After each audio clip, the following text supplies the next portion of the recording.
Bonjour à tous. Les syndicats de Côte d'Or se mobilisent ce jeudi contre le projet de loi de financement de la sécurité sociale.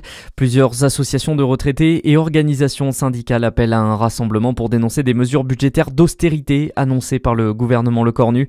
Parmi leurs revendications, le gel du barème de l'impôt, la sous-indexation des pensions, les 3000 suppressions de postes de fonctionnaires ou encore la remise en cause du dispositif des affections de longue durée. Le rendez-vous est fixé à 10h30 devant la préfecture de la Côte d'Or.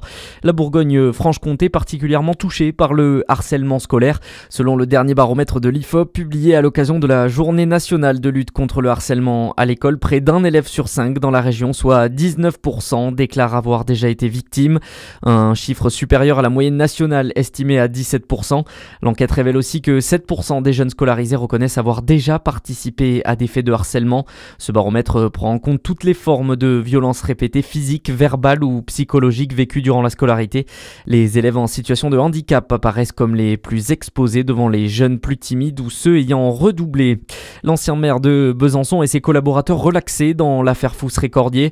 Pour rappel, l'édile comparaissait devant la justice en octobre pour un licenciement de complaisance.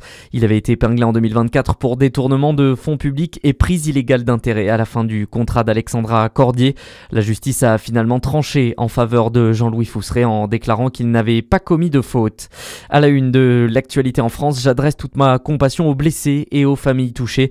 Les mots d'Emmanuel Macron sur X après l'attaque à la voiture hier à Oléron où un homme a volontairement foncé sur des piétons. On compte 5 blessés. Une enquête est actuellement ouverte pour déterminer les motivations du suspect.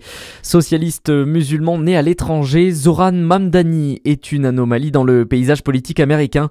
L'homme de 34 ans vient pourtant d'être élu maire de la plus grande ville du pays. Plus de la moitié des New-Yorkais ont voté pour lui. Un symbole fort dans l'Amérique de Donald Trump, selon Dominique Simonet, politologue spécialiste des États-Unis. Je pense qu'il y a un sursaut quand même qui se réveille parmi un certain nombre d'électeurs, notamment la jeune génération, qui veut apporter une forme de réponse à Donald Trump. Cela dit, Mamdani, il a une forme de populisme aussi. Les mesures, elles sont pas facilement applicables, en tout cas pas par lui. Il faut aussi l'aval de l'État de New York. Pour certaines, il faut l'aval de l'État fédéral. Donc c'est pas simple. Il a sans doute fait un certain nombre de promesses qu'il ne pourra pas tenir. C'est une forme de populisme de gauche, un petit peu à la Trump. Et on voit d'une certaine manière que l'Amérique se polarise encore davantage. Les opinions sont très très radicales. Ça va être très difficile d'obtenir des compromis. Et Zoran Mamdani a notamment promis le gel des loyers ou encore la gratuité pour les crèches.